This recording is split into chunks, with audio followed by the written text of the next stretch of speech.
मुख्य खेल अधिकारी सम्मानीय वीरेंद्र पूनिया जी, सम्मानीय अशोक पूनिया जी, ब्लॉक अध्यक्ष देहात राजगढ़, सम्मानीय शिशुपाल जी पूनिया पीसीसी सदस्य, सम्मानीय महिपाल जी शिक्षाविद, सम्मानीय जसवंत पूनिया जी राष्ट्रपति अवार्ड से सम्मानित कोच, सम्मानीय कालूराम मीना जी सरपंच लंबोर हटपालू कुबड़ी, सम्मानीय पवन कुमार सैनी जी नगर अध्यक्ष, सम्मानीय सतवीर जी बागोत, सम्मानीय हरि सिंह जी पूनिया बीडीसी हरपालू, सम्मानीय ओम प्रकाश जी पूनिया शिक्षाविद, सम्मानीय ओम प्रकाश जी मेघवाल हमीरवास, सम्मानीय अरुण पूनिया जी सरपंच प्रतिनिधि गागड़वास, सम्मानीय श्री अमर सिंह जी गोठवाल शिक्षाविद, सम्मानीय संदीप यादव जी बीडीसी के हमारे सदस्य रहे चुनाव में, सम्मानीय चंद्रभान नायक जी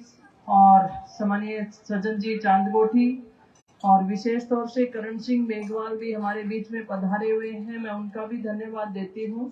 वो समय देते हैं लेकिन किसी कारणवश वो गाड़ी से नहीं उतर सकते अपनी अस्वस्थता के कारण, पर फिर भी वो प्रोग्राम अटेंड कर रहे हैं, उनका लिए भी धन्यवाद देती हूँ। समस्त मीडिया के साथीगण, समस्त गांव के नागरिकगण, आसपास से भी आए हुए सभी मेहमानगण, छात्र छात्राएं, माताएं बहनें और बालाजी ग्राम विकास समिति के सभी सदस्यगण, सबका हार्दिक अभिनंदन। आज इस समारोह पर समस्त प्रतिभाओं को बधाई देती हूँ, शुभकामनाएं देती हूँ और उज्जवल भविष्य की भी शुभकामनाएं देती हूँ कि आपका जो भविष्य है वो और ऊंचाइयों को प्राप्त करे और राजस्थान के लिए गौरव प्राप्त करेगी, ऐसी शुभकामनाएं मैं मेरी तरफ से देती हूँ। सर्वप्रथम मैं बालाजी ग्राम विकास समिति का जो संक्षिप्त परिचय थी वो मैं पढ़ रही थी। मुझे अच्छा लगा कि गांव की जो समिति आपने बनाई है वो अच्छा काम करे गांव के विकास के लिए और सर्व समाज और सर्व ग्रामीण जनों को लेके आगे बढ़ रही है, इसके लिए भी आपको मैं शुभकामनाएं देती। किसी भी क्षेत्र में आगे बढ़ने के लिए शिक्षा का होना जरूरी है। मेरे विधायक काल में लगभग 4.5 वर्ष पूरे हो चुके हैं और इन 4.5 वर्षों के अंदर शिक्षा के लिए हमने अभूतपूर्व काम किए। आज जिस प्रांगण में हम बैठे हैं, गांव वासियों की सबसे बड़ी मांग एक ये भी रही थी, इन्होंने तो स्कूल को प्रांगण को चेंज करवाना चाहा था। स्कूल का प्रांगण भी चेंज करवाया और 12वीं तक का स्कूल भी इनका करवा के हमने दिया है। इसके लिए मैं सभी स्कूल आपके ग्राम वासियों को बधाई देती हूँ। आज के प्रोग्राम से पहले मैंने समिति से आग्रह किया था कि मेरे द्वारा किए गए कार्यों का भी आज उद्घाटन आप करवा लेंगे तो अच्छा होगा, लेकिन ग्राम वासियों ने कहा कि वो दोबारा फिर करेंगे, आज तो प्रतिभा सम्मान समारोह रखेंगे। चलो कोई बात नहीं, हम फिर एक दिन इकट्ठा हो जाएंगे। तो मुझे खुशी है कि आज हम जिस प्रांगण में है वो हमारा 12वीं तक का स्कूल हो गया है और जो स्कूल के भवन की भी बात थी वो भी हमने इसको चेंज किया और आप सबने मुझसे आग्रह किया था कि हम इसमें कमरों का निर्माण करवाएं, तो समसा के माध्यम से यहाँ कमरों की स्वीकृति कराई थी जो कि बनके तैयार है। मैं शिक्षा मंत्री जी से मिली थी आपकी मांग के अनुसार और उन्होंने हमारी इस मांग को प्राथमिकता दी और आज वो भवन हमारा बनकर तैयार है जो बिल्कुल मेरे पीछे है। अगर इसी शिक्षा की बात की जाए, पूरे विधानसभा क्षेत्र में हमने स्कूलों को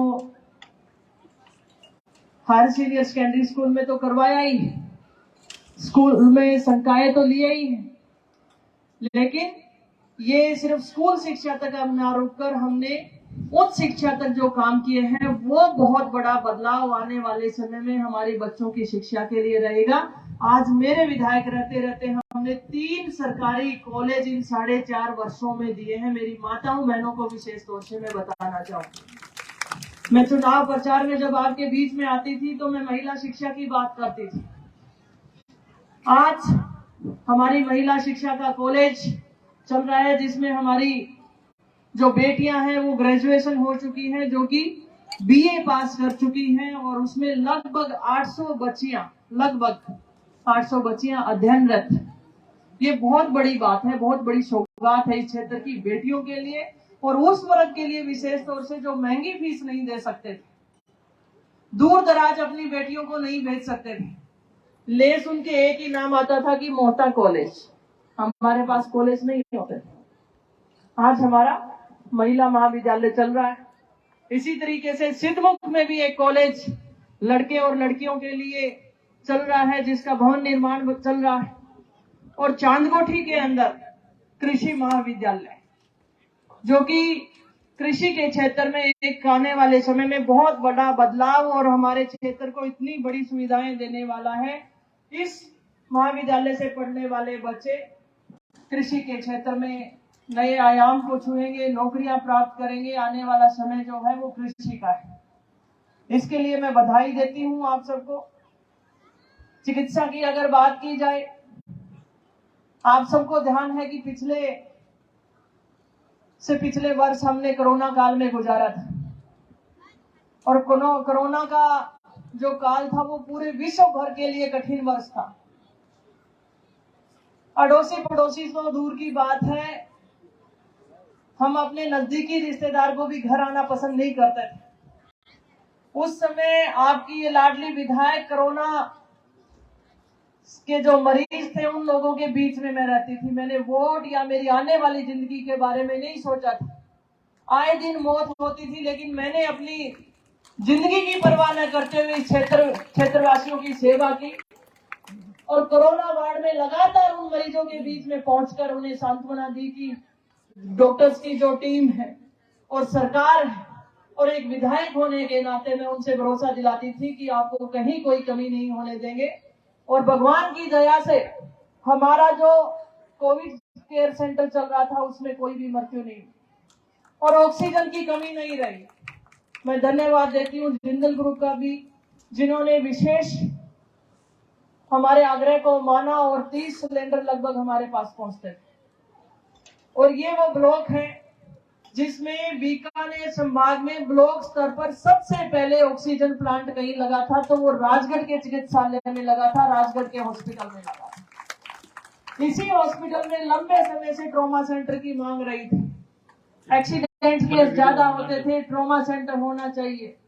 ट्रॉमा सेंटर आ गया, भवन निर्माण का कार्य चल रहा है, सभी डॉक्टर्स हमारे आ चुके हैं, सभी पद भरे जा चुके हैं, ये सुविधाएं तो डेवलप की हैं। साथ ही एक दिन चर्चा हो रही थी माननीय मुख्यमंत्री महोदय से मुख्यमंत्री चिरंजीवी बीमा योजना के बारे में, तो पूछने लगे कि क्षेत्रवासी इसका लाभ लेते हैं कि नहीं लेते हैं। तो हमने उनसे गुजारिश की कि और सुविधाएं हमारे बढ़ाने की जरूरत है, तो हमारी उस मांग को उन्होंने माना और इस चिकित्सालय को सीएचसी को उप जिला अस्पताल में क्रमोन्नत किया। इसके लिए मैं माननीय मुख्यमंत्री महोदय का आभार व्यक्त करती हूँ। और मुख्यमंत्री चिरंजीवी बीमा योजना के अंतर्गत 25 लाख रुपए तक का इलाज राजस्थान सरकार फ्री कर रही है। ये बात भी मैं आपके बीच में रखकर जाना चाहती हूँ। साथ साथ सड़कें, बहुत बदलाव सड़कों के ऊपर भी हमने किया है। मेरे विधायक काल के अंदर लगभग 200 किलोमीटर की सड़कें बनकर तैयार हो चुकी हैं और भी टेंडर हो चुके हैं। लगभग मैं ये कहना चाहूंगी कि 50 किलोमीटर तक की सड़कों के टेंडर हो चुके हैं, काम प्रगतिशील है और भी लगभग 40 किलोमीटर की डिमांड माननीय मुख्यमंत्री महोदय को मैंने भेजी हुई है। और कहते हैं ना, पहले बार भी कोई सरपंच बनता है तो उसे सरपंची कब निकल जाए पता ही नहीं चलता, काम नहीं करवाने आते। पंचायत समिति में जाके बात कैसे रखनी है, कैसे काम लेकर आए। पहली बार की विधायक हूँ, सचिवालय की गलियां भी नहीं पता चलती हैं।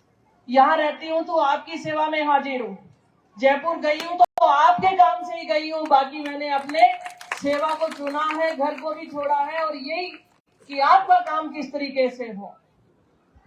अभी मुझसे पूर्व वक्ता कह रहे थे और शायद समिति से जो सदस्य हैं उन्होंने भी बात रखी कि विकास की बात है।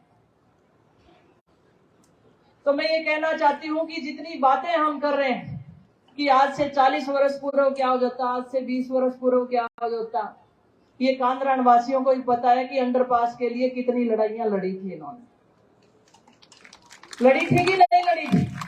जहां पर आए दिन दुर्घटनाएं होती थी, किसान अपने खेत में नहीं पहुंच पाता था, शहर में पहुंचने के लिए रेलवे ट्रैक को हमें क्रॉस करना पड़ता था, दुर्घटनाएं हुई, अपनों को खोने का हमें दर्द होता है, तो हम कैसे विकास की आशा कर सकते थे? एक छोटा सा अंडरपास इतने वर्षों तक जो नहीं मिला, वो मेरे कार्यकाल के अंदर कांद्रान को मिला है। मैं उसके लिए मैं धन्यवाद भी देती हूँ कांद्रान वासियों का, जिन्होंने इसे समझा।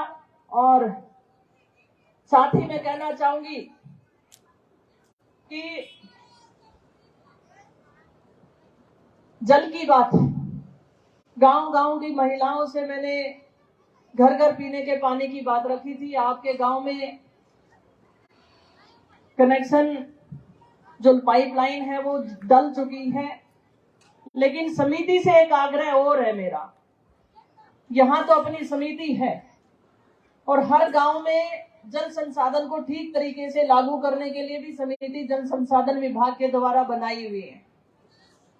कितनी भी योजनाएं ले आए, कितना भी हम काम कर लें, जब तक गांव जागरूक नहीं होगा, जब तक उस गांव की समिति जागरूक नहीं होगी, और या फिर शिक्षा के मंदिर में भी उनकी जागृति नहीं आएगी, तब तक वो संस्थाएं अच्छे से काम नहीं कर पाएंगी। मैं ये कहना चाहती हूँ। पानी पीछे से आ रहा है, अगर फिर भी नहीं आता है तो वो हमारी जिम्मेदारी है, हम उसे पूरा करेंगे, लेकिन गांव में